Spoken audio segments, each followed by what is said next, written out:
Kenakan maskernya Pak, cucilah tangannya Pak sebelum masuk, jagalah jaraknya Pak, masker tadi pakai, tangan tadi hand sanitizer dan jarak rapat-rapat. Nanti kalau dipanggil polisi siapa yang ada? Paling dia akan menjawab itu dia, panggil orang di polisi nanti. Yang melanggar, masa saya datang terus melanggar semua, jangan teman-teman sekalian. Tapi katanya kalau tidak lewat biasa, langsung lewat laut sana negara lain, ke Singapura sekarang. Ya Allah ya apapun Bapak Ibu sekalian, taatlah dengan aturan pemerintah. Kalau pemerintah sudah pakai saja ya, pasti insya Allah ada kebaikannya. Nanti habis ini ada vaksin saja. Insya Allah karena majelis ulama sudah bilang halal ya. Kalau kau percaya dengan majelis ulama, tapi kalau saya sangat percaya dengan majelis ulama Indonesia. Karena siapa lagi yang bisa kita percaya? Bentengnya dengan majelis ulama Indonesia. Hadirin berkat Allah, doa besar sponsor supaya kita tetap menjadi sehat walafiat, supaya COVID-19 segera tidak ada lagi di negara kita. Amin ya Allah ya Rabbal Alamin. Karena ini sangat mengganggu perekonomian, sangat mengganggu stabilitas politik, sangat mengganggu kacau keadaan ini. Ya, kalau COVID-nya nggak ada, mungkin keadaan sudah banyak berubah. Baik, bismillahirrahmanirrahim. Apa yang saya sampaikan ini adalah menjadi muslim yang lebih baik. Hadirin yang dimuliakan Allah Subhanahu wa taala, barometer seorang mukmin yang lebih baik itu tidak sekali. Bukan banyak-banyakan tahajud, bukan banyak-banyakan sedekah, juga bukan banyak-banyakan sujud. Memang sujud itu bagus, wajib. Ya, yang sunnah bagus, yang waktu wajib, yang salat lima waktu wajib untuk meningkatkan derajat Allah Subhanahu wa taala. Memang puasa itu bagus, yang sunnah dan wajib di bulan Ramadan untuk mendapatkan surga dari Bapak Rayyan. Memang sedekah itu wajib ya, untuk membersihkan harta, tapi bukan barometer keimanan. Kenapa saya katakan demikian? Karena Nabi Muhammad SAW yang sampaikan, innamal ilmu litammima makarimah akhlak.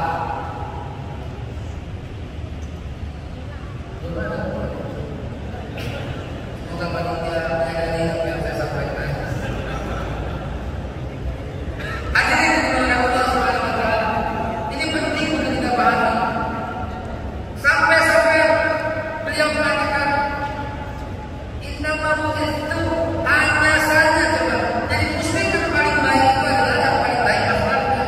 Bahkan kata Nabi dalam hadis yang lain, akmalul mu'minina imanan ahsanul khuluqan. Para mukmin yang paling sempurna imannya, yang paling baik akhlaknya. Dan akhlak memang dikedepankan Rasulullah SAW yang luar biasa. Ada akhlak kepada Allah Subhanahu wa taala, ada akhlak kepada Rasulullah SAW. Di antaranya akhlak kepada Nabi, kepada Nabi disebut sambut dengan selawat. Kata Nabi, "Rahimah an-rajulin dzikru 'indahu lam yusalli 'alaihi." Akan rendah dan kecewa orang yang mendengar nama disebut, tapi dia nggak sambut dengan selawatnya, dia pun aja. Nggak tergetar hatinya sedikit pun. Dalam hati pun tidak disambut Allah Muhammad. Seraya kita Allah Muhammad. Kita berharap semoga kita berjumpa dengan Nabi kita Muhammad SAW. Tapi kalau mimpinya akan diceritakan, nanti dipanggil polisi. Bagaimana terjadi pada saya dalam warid, mimpi dalam warid. Kalau itu sampai disidangkan, sidang pertama kali di dunia, mimpi sidang. Kata ini Allah Subhanahu wa taala, ini yang salah yang lapor bukan polisi menjalankan tugas, menjalankan apa yang telah dilaporkan. Yang kewajiban polisi, yang aneh itu melaporkan mimpi itu. Demikian pula akhlak kepada orang tua. Demikian pula akhlak yang keempat kepada pemimpin. Ada akhlak kepada pemimpin, ada. Akhlak kepada pemuka agama ada. Akhlak kepada orang Kristen pendetanya ada. Ada akhlak kepada pendeta Yahudi ada. Urutan-urutan ini ada akhlak kepada sama muslim, ada akhlak ketika makan,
Akhirnya dimulakan Allah Subhanahu wa taala.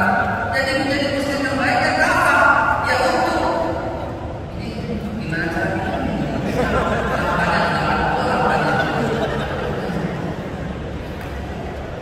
Ya Pak, ya Bu, ayo menjadi muslim yang baik untuk dalam Islam. Masya Allah, kalau separuhnya begitu, tapi utuhlah masuk dalam agama Islam, menjadi muslim yang lebih baik, utuh, termasuk hormat kepada pemimpin, termasuk hormat kepada presiden, ini bagian dari hak muslim. Jangan langkah-langkahin pernah benar. Nabi Musa memaki Fir'aun, pernah dengar? Nabi Ibrahim caci maki Namrud, pernah dengar? Padahal dia menjalankan Allah. Dan itu bagian daripada akhlak. Ayo dong Bapak Ibu sekalian, masuk Islam secara utuh, itu adalah jaminan untuk kesempurnaan. Untuk visi kita apa? Kalau kita mau disyaitan dan melakukan aduh, hari ini kita saksikan ada orang mukmin yang kerjaannya mencaci maki ulama. Ada tidak? Ada banyak.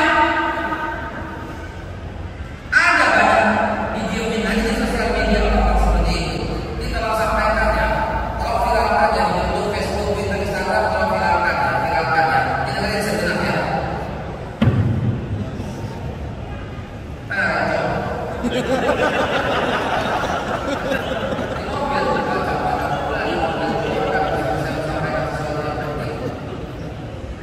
Di dalam perang, dalam perang bukan perang damai ya, dalam perang, Rasulullah Sallallahu Alaihi Wasallam masih mengatur akhlak, tidak boleh disakiti, tidak boleh dihina, tidak boleh. Siapa mereka yang tak boleh disakiti?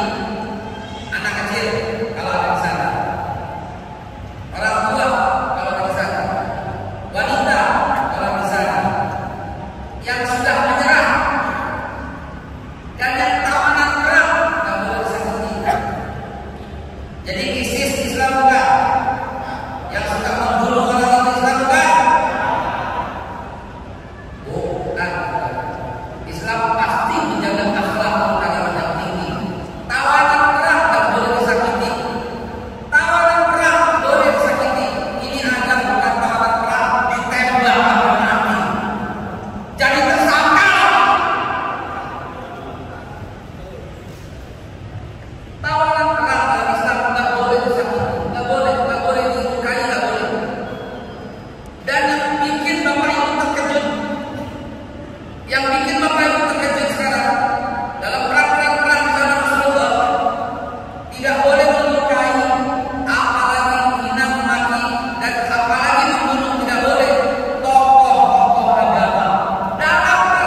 keluhan rakyatnya.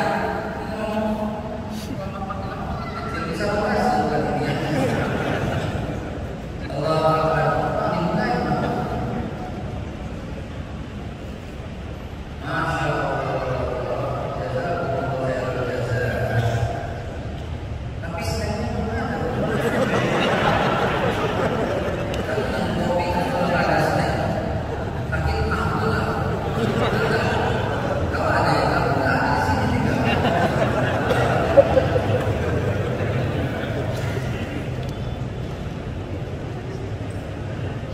Ya Allah, memang Aceh itu luar biasa. Aceh itu indah sekali. Apalagi kalau saya masuk kopinya, pakai mana ada. Betul kan? Pakai dijual di Starbucks. Ya, berpuluh-puluh kali lipat harga dan kita beli juga.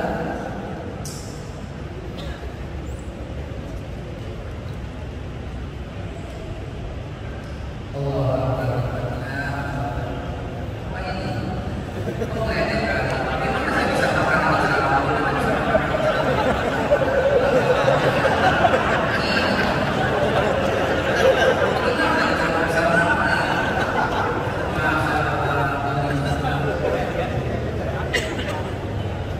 Santai saja hadirin yang dimuliakan Allah.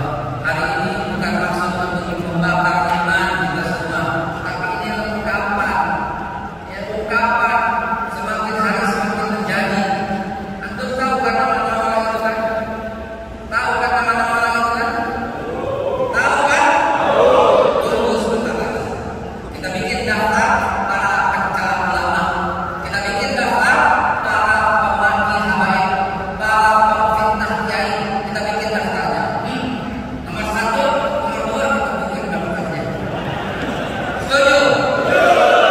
Buat apa orang katakan?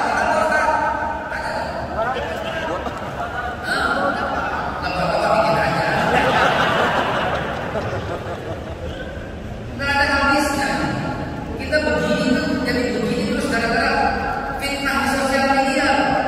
Ingat waktu sebelum Pak Sigit sebagai Kapolri, sebelumnya Pak Idam, sebelumnya Pak Tito Karnavian. Pak Tito sudah mengatakan itu musuh utama bangsa ini adalah berita bohong yang disebut dengan hoax. Sikap mukmin menjadi mukmin yang baik sesuai dengan tema dalam menghadapi hoax. Ada empat. Nomor 1, beritanya benar atau salah.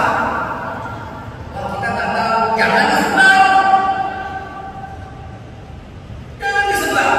Kita nggak tahu benar atau salah.